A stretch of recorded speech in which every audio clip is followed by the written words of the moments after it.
Hello. Welcome to Phantom Homicide, Angel Maturino Reséndiz, the railroad killer. It's a story that really gets under your skin. It takes something so fundamentally American, the railroad. Right, that symbol of connection, maybe even romance. Exactly, all that history, the vastness of it. And he turns this entire network into essentially a weapon, a conduit for pure terror. It's chilling. We're talking about a serial killer who literally used the more than 200,000 miles of U.S. rail track as his hunting ground, his transport, his escape route. His invisibility cloak, really. Completely. And this deep dive, well, we really need to unpack how he managed it, how he created this reign of terror, especially across borders, and evaded capture for so long using that system. Yeah, you have to understand the time as well. Yeah. The late 1990s. For communities near those tracks, particularly in Texas, this wasn't just a news story. It was immediate fear. Yeah, the sources paint this picture. It's almost hard to believe. Families hearing a train horn in the distance. And the reaction wasn't nostalgia. It was pure panic. Get the kids inside. Hide. Stay low. For an hour. Just from the sound of a train. It's intense. That level of pervasive fear, all linked to this one shadowy figure, known initially by aliases like Rafael Reséndiz Ramirez. But his real name, Angel Maturino Reséndiz. Born 1959, executed in 2006. And our mission today, really, is to delve into the sources that chronicle how this guy, this predator, used mobility, extreme violence, and the rail system itself to just disappear time and time again. So let's start with that core strategy, the initial insight. It sounds almost simple in a terrifying way. It's brutally effective because of its simplicity. His basic MO, you see, stemmed from him being a transient. He hopped freight trains illegally, found victims totally at random near the tracks. Further, whoever happened to live close by. Pretty much. Homes near the railways. He'd attack, often with incredible brutality, using whatever was handy, usually blunt objects found right there. Weapons of opportunity. Exactly. And then, gone. Melted back into the rail system.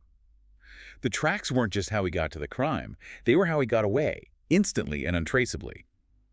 It was his perfect hunting ground. Okay, let's dig into that relationship with the railroad, because it wasn't just casual train hopping, was it? He knew the system. Oh, absolutely. This wasn't accidental. The sources make it clear his knowledge went way back, probably to his early illegal border crossings in the early 80s. So he understood the logistics. Intimately. Which freight cars were better to ride, where to hide, the less monitored junctions when trains were likely to move, how to use the network for continuous free travel. He bypassed all the usual security checkpoints, airports, bus stations. None of that applied. And the strategic advantages that gave him, they seem almost insurmountable for law enforcement at the time. Well, think about it. First, mobility. Unmatched. He could cross multiple states, even the border into Mexico, in a matter of days, sometimes hours. No tickets, no IDs, no paper trail. Right. And second, the anonymity. Exactly. People riding the rails, the transient population. They exist on the fringes, largely invisible to mainstream society. He could blend right in at rail yards, work camps. He was just another face in a sea of people moving outside the system. And the third point you mentioned, the escape route. Crucial. Often the homes he targeted were, maybe 50, 100 yards from the tracks? That close? Often, yes. So, commit the crime, walk back to the tracks, hop the next freight out, and he's gone. Miles away before the body's even discovered sometimes. No license plate to spot, no flight manifest, a ghost on the rails, like you said. It's important to note, too, this wasn't his first brush with the law. This violence didn't come out of nowhere, even if the serial killing pattern emerged later. No, definitely not. The sources show a foundation was already there. He had a record, arrests for things like burglary, auto theft. And significantly, multiple immigration violations and deportations. Yes, that's key. He was deported at least 4 times, going back as far as 1973, apparently. But he just kept coming back, kept slipping through the cracks. It really highlights the challenge for law enforcement, tracking someone so mobile, someone operating across jurisdictions without stable identifiers. Okay, let's pivot to the victims. You said random, but was there any pattern beyond proximity to the tracks? Not in terms of type. That's what was so terrifying. Elderly couples, young college students, professionals like Dr. Claudia Benton, even a minister and his wife. The demographics were all over the place. So the only connecting thread was location. The absolute, unwavering, constant homes. in close proximity to train track locations, usually within that 100-yard range. It wasn't personal, it was geographical. And profilers like John Douglas suggested he used his pre-existing criminal skills. Right. He wasn't just wandering aimlessly and stumbling upon victims. Douglas's analysis suggests a more calculated approach, albeit brief. Get off a train, maybe scope out an area quickly. Using his burglary skills to assess vulnerability. Exactly. Looking for easy entry points in homes, often in quieter neighborhoods near the tracks.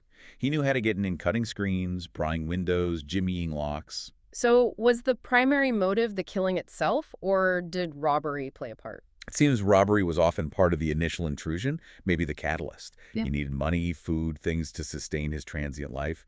He took cash, jewelry, but also trinkets, small valuables, Trinkets, like souvenirs? possibly. Some sources suggest he sent some of these items, like figurines, back to his wife or mother in Mexico. So robbery was there, but the level of violence, it went far, far beyond what was needed for theft. That's the chilling part. The sources consistently describe the attacks using terms like extreme brutality and overkill. It's the defining signature of his violence. Overwhelming, explosive force, and almost always with a blunt object found right there at the scene. A weapon of opportunity. Always. The list is horrifying. Sledgehammers, like the one used on the Cernix, that massive 52-pound rock used to kill Christopher Mayer, pickaxes, an antique flat iron in one case, even part of a train's air brake system in Florida. The sheer force, it suggests something more than just silencing a victim. Absolutely. Yeah. It speaks to immense rage, a need to utterly dominate and destroy, regardless of resistance. It wasn't just killing, it was annihilation. And sexual assault, was that always present? It was present in several cases, yes. But the analyses often describe it as a secondary intent. The primary driving characteristic seems to have been the bludgeoning, the overkill. That overwhelming violence was the core need, it seems, maybe reflecting some deep psychological deficit or rage. And then comes perhaps the most unnerving part of his ritual, what happened after the murders. He didn't just flee immediately. No. He lingered, stayed in the houses, sometimes for a significant amount of time. Why? What does that signify? It's a huge psychological marker. It suggests complete control, total domination over the space, over the victim's life, even after death. It shows he felt absolutely no pressure, no hurry. He owned the scene. And the evidence for this lingering was almost mundane, but deeply chilling. Exactly. Finding partially eaten food, some fruit here, maybe some bread there, and most notoriously, a bowl of cereal, half-eaten. Which led to that grim nickname, the serial killer. Right. But beyond the dark humor, think about the psychology. It's not about hunger. It's about intrusion, defilement, asserting his presence in the most intimate space of the people he just killed. It feels like deliberate taunting. And then there's the driver's license detail. That's incredibly specific. It is, and profoundly disturbing. He would take the victim's driver's license out of their wallet or purse. And just leave it out. Yes. Display it, sometimes on a table, sometimes propped up on a mantelpiece, face up. But that seems like such a risk. If he's all about escaping unseen, why leave such a personal item, potentially with fingerprints, right out in the open? Why take the time? It's a paradox, isn't it? Mm-hmm. It suggests that for him, the psychological need, the need for dominance or validation actually overrode his operational security at that moment. What kind of validation? It's like he wasn't just destroying a body, he was extinguishing a specific life. He needed to see the face, the name, to study the identity he just erased. It's an act of profound dehumanization, but paradoxically, through intense focus on their identity document, he's demonstrating total ownership over their entire existence. And the thefts continued alongside this. Jewelry, Yeah. cash. Yes. That seemed consistent. Stealing valuables, things he could potentially pawn or use. Yeah. And those trinkets, the figurines. Maybe souvenirs, maybe gifts, maybe both. It sustained his lifestyle on the run. And one final detail from the crime scenes. The victims were often covered. Yes, frequently found covered with a blanket or clothing or something else from the home, obscured from view. What do you make of that, after lingering, after displaying the ID? It's another contradiction, maybe a flicker of something. Shame, revulsion, or perhaps just a final act of staging the scene. Hard to say for sure, but it contrasts sharply with the brutality and the lingering. A strange sort of tidying up after utter chaos. Okay, let's move into the timeline. Because tracking this, connecting the dots, was incredibly difficult for investigators precisely because of his mobility. The spree they eventually identified in '99 had roots much earlier. That's right. The connections took time. His own confessions later revealed earlier previously unsolved murders, like one back in 1986 in Lexington, Kentucky. It showed this wasn't a sudden explosion of violence in the late 90s. It had been simmering, erupting sporadically for over a decade. Then we jump forward to 1997, the murders in Florida. Jesse Howell and Wendy Von Huben. Yes, teenagers, 19 and 16, found near the tracks in Ocala, Florida, bludgeoned to death with that piece of railroad equipment and air brake hose coupling. A chillingly specific weapon. It really is. And later, Reséndiz claimed he killed them because he thought they were anti-Christians. This provides a glimpse into the delusional, perhaps messianic thinking that was part of his psychology. Wendy was also raped, strangled, suffocated, and then buried shallowly. Forensic evidence from this scene would eventually become critical, but it took years to make the link. And then still in 1997, August, the Kentucky attack. This one is pivotal because it involves the only known survivor. Absolutely. This is the attack near the University of Kentucky campus in Lexington. Christopher Mayer and Holly Dunn Pendleton. Mayer was killed. Brutally, bludgeoned with that enormous 52-pound rock. Just horrific force. And Holly Dunn, she went through something unimaginable. Unspeakable. She was raped, stabbed in the neck, beaten so severely she had a broken jaw, shattered eye socket. How did she possibly survive? It seems almost miraculous. Her breathing became so shallow, so faint, that Reséndiz apparently assumed she was dead or dying, and he just left her there. But even during the attack, the sources say she showed incredible focus. It's astounding. Instead of just succumbing to terror, she consciously became a witness. She forced herself to memorize details about him, his face, any scars, his accent. She was gathering evidence while fighting for her life. And she physically fought back. She clawed at the dirt, trying to leave physical evidence, maybe get his DNA under her nails. Her survival was an act of sheer will and presence of mind. And her recovery journey, it's remarkable, founding Holly's House an advocacy center for victims.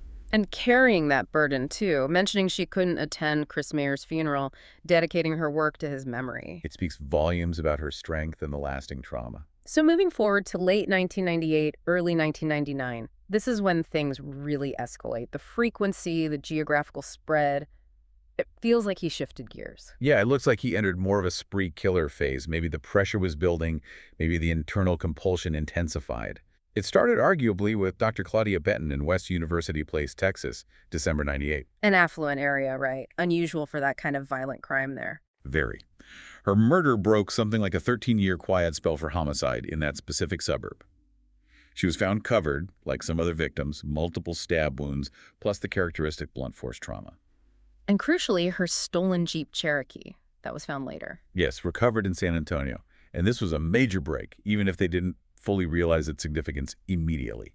Technicians lifted fingerprints from the Jeep's broken steering column, physical evidence, a tangible link. Then, May 1999, Weimar, Texas. The Cernics. Pastor Norman Skip Cernick and his wife Karen, killed in their church parsonage, which was located right beside the railroad tracks. The proximity again? Always.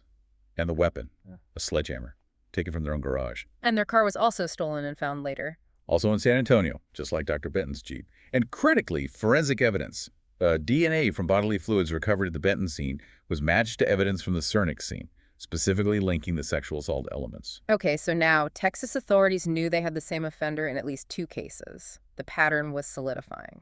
Exactly. The pieces were starting to lock together within Texas. But the pace just kept accelerating. June 4th, 1999, he kills 2 people on the same day. Incredible audacity. And it showed how quickly he could move and strike again. First, Noemi Dominguez, a schoolteacher in Houston, bludgeoned with a pickaxe. And later that same day, he travels to Fayette County near another rail yard and kills 73-year-old Josephine Convica with a garden tool. 2 brutal murders in different locations within hours. It must have overwhelmed the investigators. And the Fayette County scene, this is where the taunting element becomes undeniable, right? He was following the investigation. It seems undeniable. The sources mentioned finding an open newspaper at the scene, specifically turned to an article about the investigation into the Cernick stolen truck. He's reading about himself. And seemingly leaving proof that he is. But even more pointed was the detail of a toy train set, apparently recently unpacked, placed deliberately, conspicuously on the victim's bed. A toy train. Yeah, it feels like a direct message. I use trains.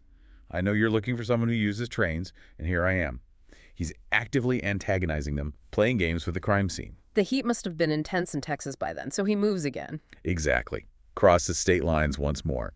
Mid-June 1999, he surfaces in Gorham, Illinois. George Morber Sanier and his daughter, Carolyn Frederick. Killed just about 100 yards from the tracks. Yeah. Again, that proximity. The method here was slightly different initially. Morber was shot with a shotgun. The Frederick. Bludgeoned. Yeah. With the same shotgun used to kill her father, so the blunt force trauma signature was still there. And this scene had that strange message scrawled on the wall. Right. No more Serbians killed by your sons. Locally, that must have been completely baffling. What did Serbia have to do with a double murder in rural Illinois? But for the FBI profilers, It was potentially another key link.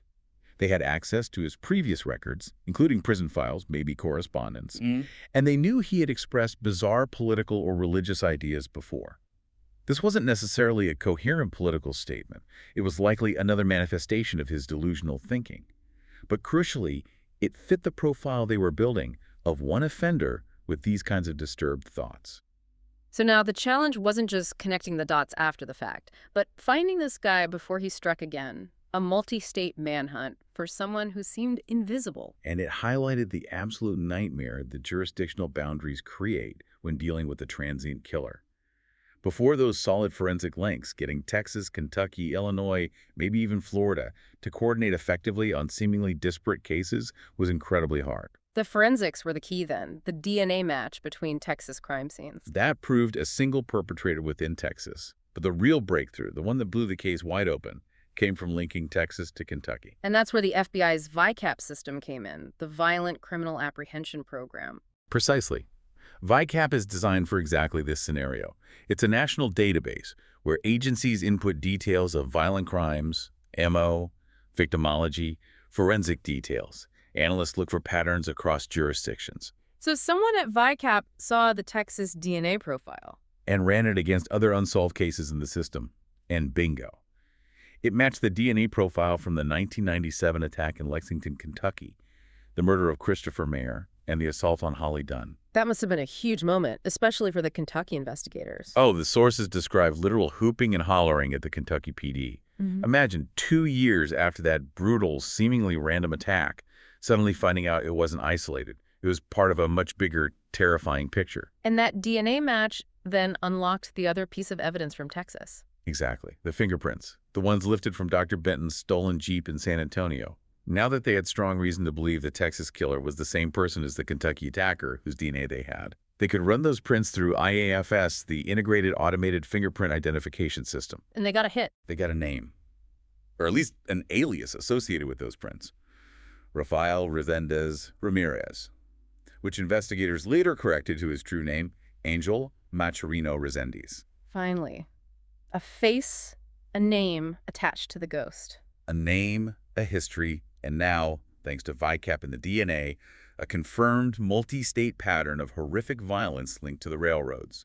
The Invisible Man was starting to come into focus, at least on paper. So the FBI ramps things up significantly. Operation Train Stop. Yes, a massive task force, more than 30 federal, state, and local agencies collaborating with one single focus, the railroads. How do you catch someone who lives and travels entirely within that system? You have to go into that system. Precisely. They couldn't just rely on highway patrols or airport security. They had to think like Reséndiz. They printed up thousands of small wanted posters, not giant billboards, but small enough to hand out discreetly. Who did they give them to? People who were part of that world. Regular train riders, freight yard workers, homeless individuals living near the tracks, migrant workers. People who might actually see him, recognize him, and crucially, might be willing to talk.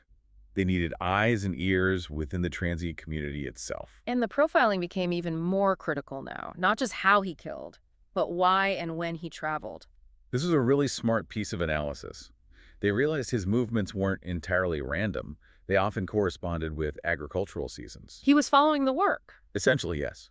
Like many undocumented migrants, he likely followed the harvest cycles for income.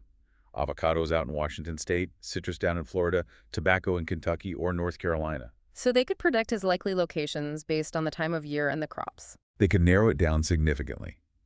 Instead of searching 200,000 miles of track, they could focus on regions where specific crops were in season, correlating that with his last known whereabouts. It was about understanding the rhythm of his transient life, a brilliant way to shrink the search area for someone without a fixed address or predictable patterns. The pressure cooker effect must have been immense. He's on the FBI's 10 most wanted list, number 457, I believe. Right, and the reward money kept climbing, eventually reaching $125,000. Which is, what, over $220,000 in today's money? Easily. That kind of money puts immense pressure on anyone hiding him and on him himself. It Huh. also attracts, well, bounty hunters, people looking to cash in. But the capture, when it came, wasn't a shootout or a dramatic chase. It was negotiated. Incredibly unconventional, yes. It came down to communication, trust, and some very skillful work by a Texas Ranger. They made contact with his family. Yes. They identified his sister, Manuela, living in Albuquerque, New Mexico. They also learned he had a common-law wife back in Mexico. Apparently, he'd been visiting her, even giving her some of those stolen trinkets. And the sister was scared. Terrified. According to the sources, she eventually reached out, possibly through an America's Most Wanted tip line. Her fear wasn't just that her brother would kill again, she was also desperately afraid that he would be killed. By bounty hunters chasing that reward. Exactly. She saw turning him in, or facilitating his surrender, as potentially saving his life. So how did law enforcement handle that? Texas Ranger Drew Carter played a crucial role. He built rapport with Manuela, understood her fears. He convinced her that law enforcement could ensure a safe surrender. They promised humane treatment, respect for his dignity. No guarantees about the legal outcome, obviously, but a promise he wouldn't be harmed during the arrest. That requires incredible trust on her part. And integrity on Carter's part to make that promise and ensure it was kept. It was a delicate, high-stakes negotiation. And it worked. The surrender itself sounds almost surreal. July 13th, 1999. It unfolded on the international bridge connecting El Paso, Texas, and Ciudad Juarez in Mexico. Under the agreement Carter had brokered with Manuela, Reséndiz just walked across the bridge from Mexico into the U.S. Willingly surrendered himself to Ranger Carter and the waiting officials. No struggle, no resistance, just walked into custody. The relief must have been overwhelming. Palpable. One source described a prosecutor who was present actually crying, just overwhelmed with relief that the killing spree was finally over, knowing there wouldn't be not another dead body. Once he was in custody, did he talk? Did he confess? He did, and his confessions were extensive. They helped authorities officially clear several other homicides they hadn't definitively linked to him before. How many did he confess to in total? He ultimately claimed responsibility for 13 murders, which helped resolve cases in Florida, California, and Georgia that had previously been unsolved or unconnected to the main spree. And did the confessions shed any more light on his motives? They seem so varied. They reinforced the complex, often delusional nature of his thinking. He admitted killing one man back in 1991, Michael White, explicitly because the man was gay. Another woman back in '86 because she had supposedly disrespected him. It wasn't a single consistent motive. It seemed to shift based on his internal state and perceived slights, filtered through his disturbed worldview. Okay, so the trial. Mm-hmm. Given the confessions and the forensic evidence, especially for the Dr. Claudia Benton murder, which was the focus, what was the defense strategy? With the evidence of guilt being so overwhelming, the fingerprints, the DNA linking him to other scenes, the confessions, the defense really only had one viable path. Not guilty by reason of insanity, it was, as one source put it, the only out. So they argued he didn't know right from wrong. Essentially, yes. Hmm? Defense experts presented evidence of his long history of mental health issues. They argued he suffered from chronic paranoid schizophrenia, experiencing powerful delusions. Delusions like being an angel of God. Exactly. That he believed he was on a divine mission to destroy people he perceived as evil. They argued these delusions meant he couldn't appreciate the wrongfulness of his actions. But how did the prosecution counter that? Did they deny he had a mental illness? Interestingly, no. The prosecution experts didn't really dispute the diagnosis of severe mental illness. They conceded he likely had schizophrenia, but they focused relentlessly on the legal definition of insanity. Which isn't the same as a medical diagnosis? Not at all. Yeah. In Texas, like many places, it boils down to whether, despite the illness, he understood his actions were wrong at the time he committed them. And the prosecution argued his actions showed he knew. Precisely. They pointed to everything he did to avoid capture. Using the trains for untraceable travel, breaking into homes stealthily, sometimes cleaning up scenes or hiding bodies, stealing cars to escape, constantly moving. All behaviors that suggest an awareness of guilt and consequences. That was the argument. Even if he believed he was an angel internally, his actions demonstrated he knew society viewed murder and burglary as wrong, and he took deliberate steps to avoid getting caught. Therefore, legally sane. And the jury agreed with the prosecution. They did. They found him legally sane at the time of the murder. The trial then moved to the penalty phase. And this is where Holly Dunn Pendleton testified. Yes. Her testimony was incredibly powerful. It wasn't just about the facts of her own assault. It was about the human cost of his actions. She brought the victims back into the courtroom, gave them a voice through her survival. What was the impact of her testimony, according to the sources? Devastatingly effective for the prosecution's case for the death penalty. She described the attack, the long physical and emotional recovery, but also her resilience. She famously talked about graduating college, looking him in the eye, and conveying the message, "You didn't destroy me." That must have resonated deeply with the jury. It provided the human picture of suffering, as one account put it. It helped solidify the argument that Reséndiz represented a continuing threat to society, a key factor needed for a death sentence in Texas. So, the verdict, guilty of capital murder and sentenced to death. But the questions about his mental state didn't end there, did they? They continued right up to his execution. Well, they intensified. His case became something of a flashpoint for the whole difficult issue of executing people with severe mental illness, what's often termed SPMI. And Texas has a particular history with this. It does. Sources note that Texas had executed at least 25 individuals with documented histories of severe mental illness prior to Reséndiz. And the relevant court, the Fifth Circuit Court of Appeals, had a reputation for almost never finding an inmate incompetent for execution, meaning unable to understand the punishment and why it's being imposed. And Reséndiz's condition on death row, did it stabilize? Quite the opposite. It reportedly deteriorated significantly while he was at the Polunsky unit. He was transferred to psychiatric units multiple times, 8 times, according to one source. Numerous instances of self-harm, self-mutilation attempts. He required constant antipsychotic medication, like Haldol, just to remain manageable. So his lawyers argued he wasn't competent to be executed. Yes, right up until the end. Experts like Dr. Pablo Stewart testified, arguing that Reséndiz's delusions had become so profound that he fundamentally didn't grasp the reality of his impending execution. What was the specific delusion they focused on? It was centered on his belief that he was a man-angel. He genuinely seemed to believe he was immortal, that the lethal injection wouldn't kill him. He thought he'd survive it. He reportedly told experts he expected to awaken on the 3rd day after the injection with a renovated body. He explicitly stated he didn't believe in death and considered himself eternal. So the argument was, if he doesn't understand he's actually going to die, he's not competent to be executed. That was the core of the final appeals.